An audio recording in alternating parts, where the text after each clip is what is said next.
우리 옆에 있는 분들과 인사하는 시간 갖도록 하겠습니다. 고맙습니다. 감사합니다. 사랑합니다. 인사합니다. 고맙습니다. 감사합니다. 사랑합니다. 주님의 은혜와 평강이 여러분들에게 풍성하시기를 간절히 소망합니다. 예, 오늘 이 말씀은 너무너무 중요한 말씀입니다. 교회가 왜 교회인지, 그리고 교회가 어떠한 사명을 감당해야 하는지를 아주 잘 증거를 해주고 있는 본문 말씀이거든요. 여러분들 다른 때도 집중해서 말씀을 우리가 상고하지만 오늘은 더 집중을 해서 말씀을 잘 보면서 저와 여러분을 하나님의 자녀로, 저와 여러분을 교회로 부르신 하나님의 뜻을 잘 깨닫고 실천해 갈 수 있는 귀한 이 시간 되시기를 주님의 이름으로 축복합니다.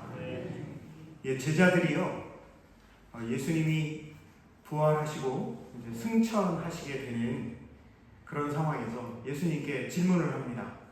예수님, 하나님의 나라, 하나님의 왕국이 이스라엘에 회복될 때가 언제입니까? 라고 묻게 됩니다. 그때 예수님께서 때와 기한은 오직 아버지만 아신다. 아들이신 예수님도 모른다 라고 말씀을 하시고요. 성령이 오시면 권능을 받고 제자들이 예루살렘과 온 유대와 사마리아와 땅끝까지 이르러 예수님의 증인이 되라, 이렇게 말씀을 하십니다. 유대인들의 종말론적 관점에서 메시아 왕국 도래의 시점을 묻는 질문에 예수님은 그것보다 더 중요한 게 있어 라고 말씀하시면서 그것이 이방에 대한 복음 전파다 라고 말씀을 하시는 거예요. 한번 따라해 주실까요? 이방에 대한 복음 전파. 여러분, 그게 이스라엘의 하나님의 나라, 하나님의 왕국이 언제 도래합니까? 라고 물었던, 그게 가장 중요하다라고 생각했던 제자들에게 예수님이 말씀하신 것이, 그게 중요한 게 아니야, 이방인에게 이방의 복음을 전하는 것이 그게 더 중요해 라고 예수님이 말씀하셨어요. 하나님 나라는 유대인만 위한 것이 아니고 땅끝까지 복음이 전파될 때 예수 그리스도를 믿는 이방인에게도 보편적으로 임하게 될 것을 말씀하셨어요. 그래서 사도행전에서의 핵심 구절, 그러면 많은 분들이 암송하고 있는 사도행전 1장 8절의 말씀을 핵심 구절로 인정을 하고 있습니다. 오직 성령이 너희에게 임하시면 너희가 권능을 받고 예루살렘과 온 유대와 사마리아와 땅끝까지 이르러 내 증인이 되리라.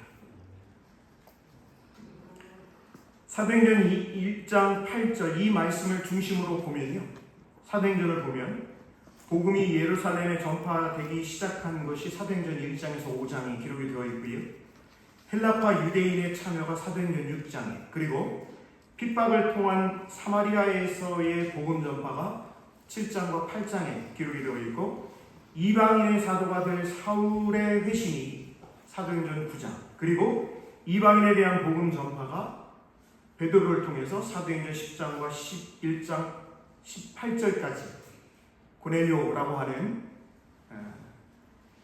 군대 장군의 집에서 일어난 사건이 기록이 되어 있고, 그리고 나서 땅 끝까지 복음이 전파되는 모습이 오늘 본문인 11장 19절부터 사도행전 마지막 28장까지 기록이 되어 있다라고 하는 것이죠. 다시 말씀드려서 사도행전의 전체적인 구조 자체가 바로 사도행전 1장 8절 말씀을 기초로 하고 있다라고 하는 것이거든요. 오늘 안디옥 교회와 이방인 선교라고 하는 제목으로 여러분들과 오늘 본문의 말씀을 함께 나눠보려고 하는데, 처음에도 말씀드렸듯이 오늘 본문의 말씀은 왜 교회가 이러이러한 사명을 감당해야 되는지, 정말 교회라고 하는 게 뭔지를 잘 보여주고 있는 말씀이기 때문에 집중해서 말씀을 살펴보려고 합니다. 여러분, 안디옥 교회는 예루살렘 교회와 더불어 초기 기독교 역사의 중심을 이루는 교회가 안디옥 교회였습니다. 한번 따라해 주실까요? 안디옥 교회. 예루살렘 교회가 유대 특수주의 신학을 가지고 주로 유대인들에게 복음을 전하는 데 반해서 안디옥 교회는 안디옥 교회의 출발부터가 구원 보편주의 신학으로 이방인들에게 복음을 전했다라고 하는 것이 이 안디옥 교회의 아주 큰 특징이고 중요성이라고 할 수가 있겠습니다. 오늘 본문의 말씀이 사도행전 11장 19절에서 26절의 말씀인데요. 안디옥 교회가 어떻게 해서 출발을 하게 되었고 이 안디옥 교회가 이방인에 대한 선교를 어떻게 감당을 했는지가 기록이 되어 있거든요. 길지 않은 본문임에도 불구하고 아주 중요한 구절이다. 다시 한번 강조를 하면서 19절 말씀을 우리가 같이 한번 읽어보겠습니다. 19절입니다. 그때 스데반의 일로 일어난 환란으로 말미암아 흩어진 자들이 베니게와 부브로와 안디옥까지 이르러 유대인에게만 말씀을 전하는데, 여러분 말씀을 잘 한번 보시면 유대인에게만 말씀을 전했대요. 한번 따라해 주실까요? 유대인에게만. 여러분 오늘 이 19절의 말씀을 사도행전 8장 1절과 4절을 비교를 해서 봐야 되는데 8장 1절 후반절을 제가 읽어드릴 테니 잘 한번 보시기 바랍니다. 8장 1절입니다. 후반절입니다. 그날에, 즉 스데반 집사님이 순교한 그날에입니다. 그날에 예루살렘에 있는 교회에 큰 박해가 있어 사도 외에는 다 유대와 사마리아와 모든 땅으로 흩어지니라. 그러니까 많은 기독교인들이 흩어지는 계기가 된 게 스데반 집사님의 순교로 인해서 박해가 있어서 예루살렘 교회의 많은 교인들이 흩어지게 되었다라고 기록을 하고 있어요. 우리 8장 4절 한번 같이 한번 읽어보겠습니다. 8장 4절입니다. 그 흩어진 사람들이 두루 다니며 복음의 말씀을 전할세 라고 되어 있지요. 그런데 흩어진 사람들이 복음을 전하게 되는데 오늘 보면 그 흩어진 사람들이 어디까지 흩어졌냐 했더니 베니게, 구브로, 안디옥까지 흩어지게 되었는데 11장 19절 마지막 후반절을 보시면 따라해 주실까요? 유대인에게만 말씀을 전했다는 거예요.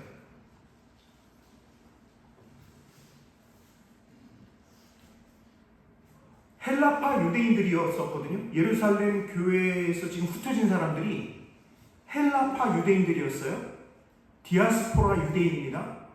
그런데 이들이 박해 때문에 흩어지게 되었는데, 그런데 이들이 복음을 전하는 데 있어서 오늘 19절의 말씀에 보면 누구에게만 복음을 전했다고요? 유대인에게만 전했다는 거예요. 초기 기독교 안에서 이방인에 대한 적극적인 선교가 처음부터 이루어졌던 것이 아니고요. 여러분 잘 들으셔야 돼요. 초기 기독교 역사에 보면 이방인들에 대한 선교가, 적극적인 선교가 처음부터 그렇게 이방인 선교를 적극적으로 한 것이 아니고요. 이방인 선교에 대한 논쟁이 있었고, 그리고 그 논쟁과 갈등의 과정을 거친 후에 이방인 선교가 진행됐다라고 하는 것을 알 수가 있습니다. 여러분 20절을 같이 읽어볼게요. 20절 시작. 그 중에 구브로와 구레네 몇 사람이 안디옥에 이르러 헬라인에게도 말하여 주 예수를 전하니. 원래는 헬라파 유대인들, 자기들이 헬라파 유대인인데요. 그런데 그들이 흩어져가지고 복음을 전할 때 유대인에게만 전하는 거예요. 유대인에게만 구원이 있지 라고 생각을 한 거죠. 그랬는데 몇몇 헬라파 유대인들이 구원이라고 하는 것이 꼭 유대인에게만 있는 거야? 라고 하는 생각을 하게 되었고, 그래서 그 생각과 갈등과 논의와 논쟁이 있은 후에 헬라인에게도 예수 그리스도를 증거하게 되었습니다. 한번 따라해 주실까요? 헬라인에게도. 아니 목사님 뭐 그게 중요하다고 그렇게 강조를 하시나요? 라고 생각하실 수도 있는데요. 19절과 20절에 절수로는 한 절밖에 차이가 없지만 실제로 신학적인 내용에 있어서 의미와 중요성에 있어서는 엄청난 차이가 벌어지고 있다라고 하는 거예요. 유대인에게만 복음을 전했는데 그게 아니라 이제 헬라인에게도 복음을 전하고 있는 모습이 아주 잘 기록이 되어 있다라고 하는 것입니다. 여러분, 안디옥 교회가 이방인들에게 복음을 전하게 되었는데요. 그런데 이게 왜 중요하냐? 여러분, 이방인들은 할례를 받지 않은 사람들이거든요. 즉, 안디옥 교회가 이방인들을 할례를 받지 않아도 된다. 할례를 받지 않아도 예수님을 믿음으로 교인이 될 수 있다. 라고 선포한 것이 사도행전 11장 20절의 핵심인 것이죠. 율법으로부터 자유를 전했다라고 하는 증거가 되는 말씀이 20절 본문의 말씀입니다. 안디옥 교회의 이방인 선교와 더불어 초기 기독교 선교 역사에 새로운 장이 열리고 있는 거예요. 이제 패러다임이 전환되었다, 이런 이야기들을 많이 하는데요. 여러분, 이 20절이 바로 그것을 증거하고 있는 구절입니다. 우리 21절도 한번 읽어보겠습니다. 21절. 자, 시작. 주의 손이 그들과 함께 하시매 수많은 사람들이 믿고 주께 돌아오더라. 여러분, 거기 21절을 보시면 누구의 손이 그들과 함께 있다라고 했죠? 주님의 손. 주님의 손이 그들과 함께 하시네. 수많은 사람들이 믿고 주께 돌아오더라. 주님의 손이 그들과 함께 하셨다. 헬라파 유대인 그리스도인들이 안디옥에서 처음 시작한 이방인 선교가 하나님의 뜻과 일치되고 있다라고 하는 사실을 증거하는 것으로서 주님의 손이 함께하고 있다라고 하는 이 구절로 지금 이방인들에게 복음을 전하는 것이 잘못된 것, 율법을 범하는 것이 아니라 하나님의 뜻이다 라고 아예 선포를 하고 있는 것이죠. 한번 따라해 주실까요? 주님의 손이 함께 하시네. 한 번만 더 따라해 주세요. 주님의 손이 함께 하시네. 우리 오늘 예배하는 저와 여러분, 우리 모두에게 주님의 손이 함께 하시기를 간절히 소망합니다. 나에게만이 아니래요. 다른 사람들에게. 내가 도무지 저 사람을, 저런 사람이 예수님을 믿고 교회 공동체로 들어올 수 있다고 생각하는 그 사람, 그 어떤 사건까지도 우리가 마음을 열고 그들에게 복음을 전하고 그들을 받아주는 역사가 있는 그런 교회가 되어야 한다라고 하는 것이거든요. 그 증거가 바로 주님의 손이 함께 하셨다라고 하는 이 표현에 깃들어 있는 것이죠. 안디옥 교회의 유대인과 많은 수의 이방인들이 함께 섞여서 신앙생활하는 신앙 공동체가 되었다라고 하는 겁니다. 여러분, 이것을 예루살렘 교회에서는 생각할 수도 없는 일이에요. 아니, 2000년이 지난 지금도요, 유대인들은 이것을 상상할 수도, 인정할 수도, 있어서도 안 되는 말씀이 바로 오늘 본문의 말씀이다라고 하는 사실. 안디옥 교회에 대한 소문이 예루살렘 교회에 알려지게 되고, 이 소문을 확인하기 위해서 누구를 보내냐면 바나바 목사님을 파송하게 됩니다.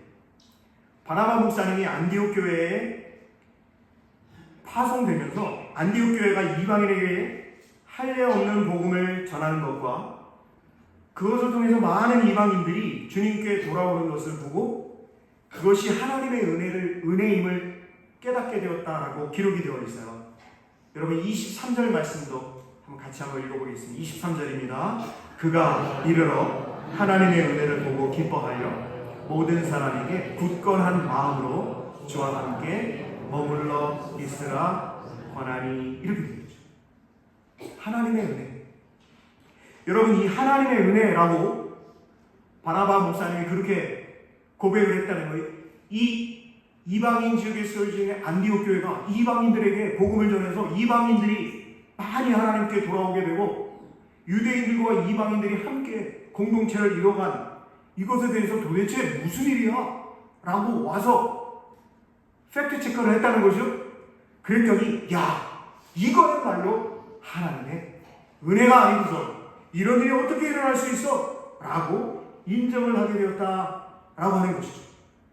이방인들이 구원을 얻는 것이 유대인들이 주장하는 율법을 준수해서 구원을 얻는 것이 아니라 무엇으로 구원을 얻는다고요? 하나님의 은혜로 구원을 얻는다 라고 누가 고백하고 있어요? 바나바 목사님이 지금 고백을 하고 있는 것입니다. 한번 따라해 주실까요? 율법을 준수함이 아니라, 큰 소리로 따라해 주세요. 율법을 준수함이 아니라 하나님의 은혜로 구원받습니다. 여러분 들었습니다. 바나바가 이렇게 판단하고 권면할 수 있었던 이유가 뭐냐는 거예요. 아니 도대체 바나바가 누군데 이렇게 이 모든 사건은 하나님의 은혜. 그러니 여러분들 모두가 한 마음 한 뜻으로 주님과 함께 머물러 있으십시오. 이렇게 이야기할 수 있는 근거가 뭐냐는 거예요. 24절에 기록이 되어 있는데 제가 한번 읽어드릴 테니 잘 한번 보실까요? 24절. 바나바는 어떤 사람이라고요? 착한 사람이 좀 착해야 돼요. 요즘에 사람 착하다고 그러면 멍청하다라고 사람들이 생각하는데 아니에요. 착해야 돼요. 근본 마음이 양심이 있어야 돼요. 근본 마음이 좀 매너가 있어야 돼요. 근본 마음이 좀 어렵고 힘들게 살아가고 있는 사람들에 대해 긍휼히 여기는 마음이 있어요. 저는 그런 사람들이 예수님을 믿어야 된다고 생각해요. 물론 그렇지 않다고 예수님 믿으면 안 된다는 이야기는 아니고요. 바나바는 착한 사람이요, 성령과 믿음이 어떠한 사람이라고 되어 있죠? 충만한 사람. 성령과 믿음이 충만한 사람. 착한 사람이고 성령과 믿음이 충만한 사람이어서, 그래서 예루살렘 교회에서 안디옥 교회에 일어난 사건에 대해서 이 사건이 어떤 건지 한번 진상조사를 해보세요 라고 해서 바나바 목사님을 보낸 거예요. 그런데 바나바 목사님이 가서 보시고는 이것은 율법 준수로 구원을 얻는 것이 아니라 전적인 하나님의 은혜로 구원을 얻게 됩니다 라고 하는 그것을 판단한 거죠. 그럴 수 있었던 이유가 바나바는 착한 사람이고 그리고 성령과 믿음이 충만한 분이었다, 이렇게 기록을 하고 있습니다. 사도행전 6장 3절에도 보면 예루살렘 교회의 여러 가지 일들이 참 복잡하게 진행이 되어서 일꾼들을 뽑는 과정에서도 바로 이 부분이 기록이 되어 있어요. 착한 사람, 성령이 충만한 사람, 믿음이 좋은 사람, 그런 사람들을 일꾼으로 뽑는 그 일이 기록이 되어 있는데 바로 그런 사람이 바나바 목사님이었다, 이렇게 증거하고 있는 것이죠. 우리 25절과 26절 한번 같이 한번 읽어봅니다. 바나바가 사울을 찾으러 다소에 가서 만남에 안디옥에 데리고 와서 둘이 교회에 1년간 모여있어 큰 무리를 가르쳤고 제자들이 안디옥에서 비로소 그리스도인이라 일컬음을 받게 되었더라, 이렇게 되어 있습니다. 바나바 목사님이 안디옥 교회에 가가지고 보니까 이런 일들이 있단 말이에요. 그래서 누구하고 함께 했으면 좋겠다라는 생각이 딱 들었냐면 지금 고향 다소에 가 있는 청년 바울 생각이 딱 난 거예요.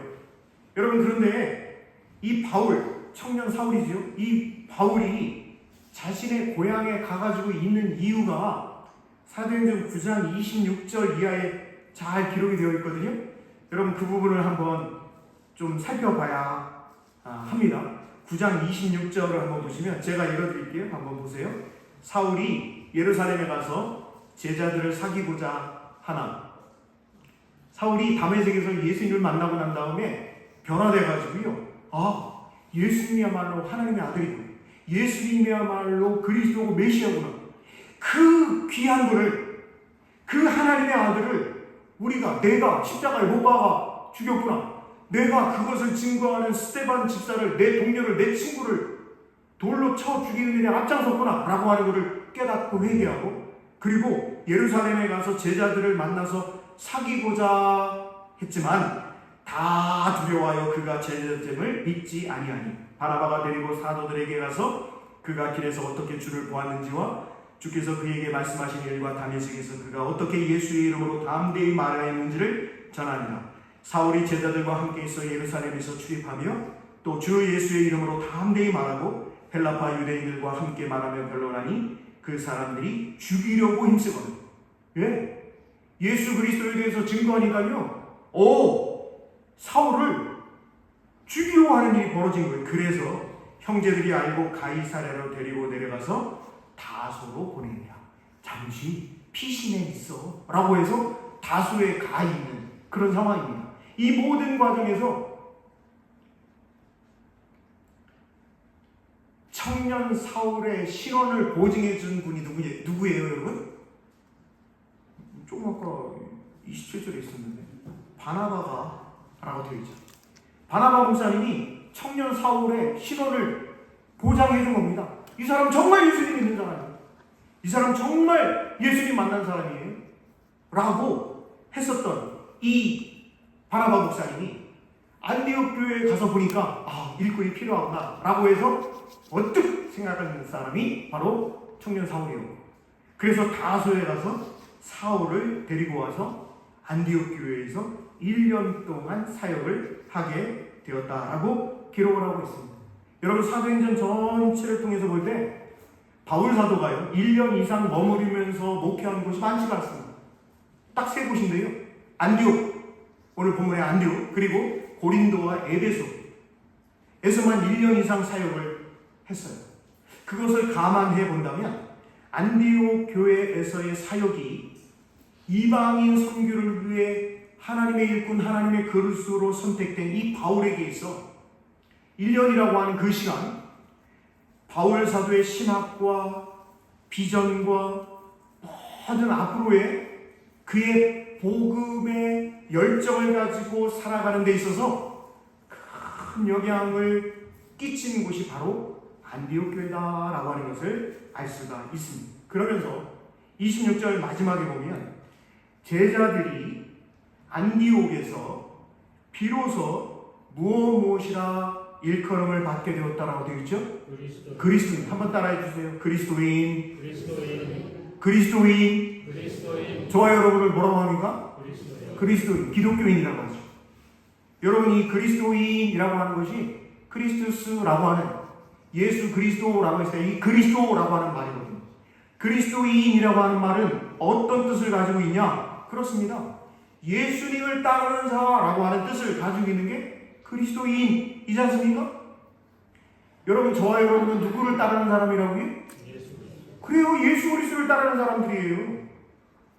저와 여러분은 예수 그리스도를 따라 살아가야 할 그런 사명이 있는 사람들입니다. 그런데 예수 그리스도를 따라가지 않고 엉뚱한 사람들을 따라다니는 사람들이 많이 있어요. 곰곰이 생각해 봐야 돼요. 내가 정말 그리스도인인가? 내가 정말 예수님을 따라가는 예수님의 제자인가? 심각하게 질문을 해봐야 됩니다. 여러분, 이 그리스도인이라고 하는 것이 기독교인의 정체성이에요. 이 중요한 용어가 기독교 역사상 처음으로 안디옥 교회 교인들에게 불려졌다는 거예요. 이것은 기독교 공동체가 율법과 할례로부터 자유로운 은혜의 복음을 유대인과 이방인의 구별 없이 선포하게 되었을 때 비로소 진정한 기독교가 될 수 있음을 보여주고 있는 아주 중요한 구절입니다.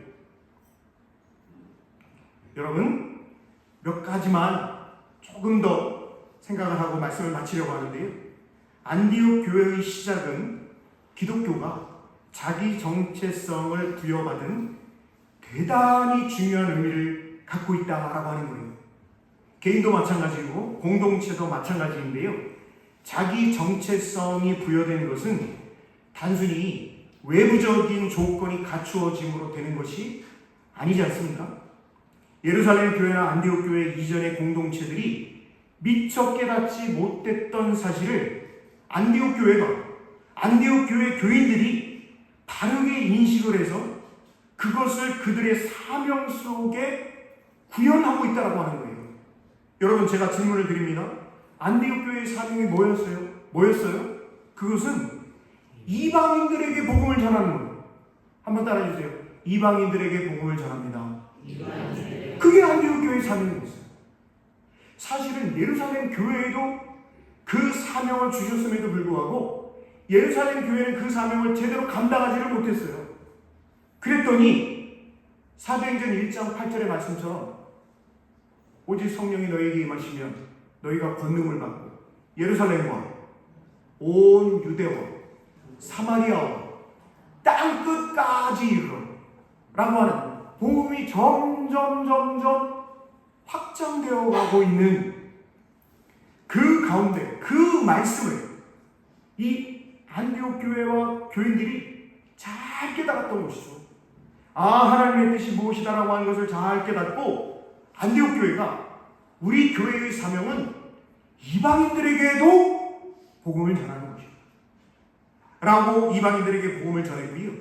또 한 가지, 이방인들에게 복음을 전하면서 당신들 할례 안 받았으니 할례 받아야 된다가 아니라 당신들 할례 받지 않아서도 율법을 지키지 않아서도 하나님의 은혜로 구원받을 수 있습니다 라고 하는 것을 선포한 교회가 어떤 교회라고요? 안디옥 교회였다 라고 하는 것입니다. 안디옥 교회는 이방인들도 하나님의 구원의 대상이 된다라고 하는 구원 보편주의에 서 있었던 것이죠. 모든 인간을 향해 열려있는 구원신학, 열린 신학을 깨닫고 그것을 이루어간 교회가 안디옥 교회였다라고 하는 거예요. 안디옥 교회가 이방인들에게 선교할 때 할례로부터 자유로운 복음을 선포했다라고 하는 사실은 안디옥 교회의 선교가 단순히 절차상 하나의 종교의식을 생략한 차원의 변화가 아니었습니다. 할례 그거 안 해도 되지 않아? 그런 차원이 아니었던 거예요. 근본적인 신학의 변화를 바탕으로 하고 있다 라는 겁니다. 패러다임이 변화되었다는 겁니다. 혁명과도 같은 일이었다라고 하는 겁니다. 안디옥 교회 이전에는 개종하려고 하는 이방인은 누구나 할례를 반드시 받아야 됐습니다. 이방인이 개종하면서 할례를 받는다라고 하는 것은 이제 유대인이 되었고 구약의 하나님의 계약 백성이 되었다라고 하는 것을 의미하고 있어요. 그것은 구원을 받기 위해 우선 하나님의 구원의 대상이 유대인이 되어야 한다라고 하는 유대 특수주의 신학 입장을 기초로 한 선교였습니다. 그런데 안디옥 교회는 이방인에게 할례를 요구하지 않는 복음을 선포함으로 배타적인 신학을 극복하고 유대인들만을 위한 신학을 극복하고 이방인들이 그들 모습 그대로, 이방인인 이방인 모습 그대로 하나님의 구원의 대상이 된다라고 하는 구원 보편주의 입장을 확립하게 되었다라고 하는 사실이에요. 제가 이렇게 엄청나게 강조해서 말씀을 드려도 아마 여러분들 중에는 그게 뭐 그렇게 중요한가라고 생각하시는 분들이 계실 수도 있어요. 그런데 여러분들이 생각하시는 것보다 훨씬 중요한 사건이다 라고 하는 것을 다시 한번 말씀을 드립니다. 이러한 사실은 구원 논에도 큰 변화를 가져왔는데요. 과거에는 사람이 율법이 명하는 것들을 다 지킴으로 의를 이루고 그 의로 구원을 받는 것으로 여겼어요. 지금도 유대인들은 그래요. 지금도 유대교들은 그래요. 그래서 구약에 있는 율법을 다 지켜야만 구원 얻는다라고 생각을 하고 있어요. 이방인에게는 구원이 없다라고 생각을 하고 있어요. 그런데 할례를 받는 것도 율법 준수의 하나로서의 의미를 갖는 것이기 때문에 할례도 인간의 의를 이루어가는 중요한 한계라고 생각을 했던 것이죠. 그런데 이제 안디옥 교회가 이방인들에게 할례 없는 복음을 전함으로 사람이 구원을 받는 것이 그가 율법을 준수함으로 성취한 인간의 의를 통해서가 아니라 죄인들을 그 모습 그대로 받아주시는 하나님의 의를 통해서라고 하는 새로운 신학이 형성되고 새로운 신학이 이제 뻗어나가게 되는 출발점이 되었다라고 하는 것입니다. 이것이 바로 그리스도의 교회를 그리스도의 교회답게 만드는 자기 정체성의 핵심이 되었던 것이지. 말씀을 마치려고 합니다. 여러분이 이 땅에 정말 우리 기독교회, 특별히 리폼드 처치라고 말씀드렸잖아요. 제가 그래서 종교개혁 기념주일 때 여러분들께 말씀을 드린 것이 뭐냐면 교회는 항상 개혁되어져야만 한다 라고 하는 것이 종교개혁자들의 종교개혁 캐치프레이즈, 슬로건이라고 말씀을 드렸어요. 오늘날도 얼마나 많은 교회들이 온 세상 열방에 많이 있습니다. 여러분, 오늘 한국교회의 모습, 또한 한국교회에 속해 있는 우리 포항영락교회의 모습이 어떤지를 한번 우리가 곰곰이 생각해 봐야 돼요. 나 자신은 정말 어떠한 신앙, 어떠한 신학, 어떠한 구원관을 가지고 살아가고 있는지요. 어떻게 신앙생활하고 있는지 잘 돌아봐야 된다고 하는 것입니다. 꼼꼼히 따져봐야 되는 거예요. 여러분, 제가 그래서 한자어, 권할 권자, 성씨 권자, 그거 말씀드렸잖아요. 그 권자의 의미 중에 동사의 의미가 있다고 그랬죠? 무슨 권자라고 그랬죠? 저울질하다 권자라고 말씀드렸죠. 저울질을 하는 것. 이게 기독교의 핵심이에요, 여러분. 안디옥 교회가 저울질을 잘 해보죠? 권을 잘 해본 겁니다. 이게 맞는지 안 맞는지, 이방인들에게 복음을 전하는 것이 하나님의 뜻인지 아닌지를 잘 권해서 잘 생각하고 따져봐서 이것은 틀림없이 하나님이 기뻐하시는 거야 라고 하는 확신 가운데 이 사명을 잘 감당한 교회가 안디옥 교회였다라고 하는 것입니다. 바라기는 오늘날 많은 기독교인들 중에 자기 자신이 기독교인, 그리스도인, 예수님을 주님으로 섬기며 따라가는 나는 예수님의 제자라고 그렇게 생각하는 많은 사람들이요, 오히려 생각은 예수님을 따라간다고 하면서 유대교를 따라가고 있는 사람들이 얼마나 많은지 모르고.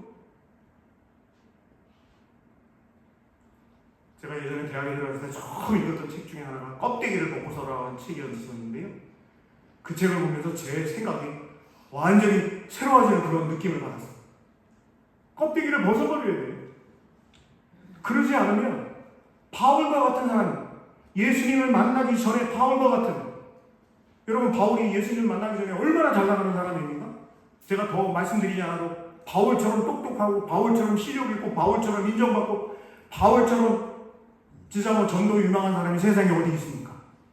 그런데 바울이 예수님을 만나고 나니까요, 그의 눈에서 비늘 같은 거 쫙 떨어지는 그런 일이, 그게 뭡니까? 예수 그리스도를 밝히 알게 되었을 때에만 참된 사명의 사람, 참된 비전의 사람으로 살아갈 수 있음을 보여주고 있는 것이지. 그러기에 모르겠어요, 여러분. 저는 다른 교회 교인들은 모르겠어요. 최소한 우리 포항영락교회에서 신앙생활하는 분이시라고 한다면, 어디 가서 신앙생활하는데 그러면 어느 교회 다니세요? 라고 했을 때 포항영락교회 다닙니다 라고 그렇게 얘기하신다면, 최소한 유대교를 따라가는 신앙이 아니라 예수 그리스도를 따라갈 수 있는 저와 여러분, 우리 모든 성도님들 다 되시기를 주님의 이름으로 권면하고 축복합니다. 기도하겠습니다.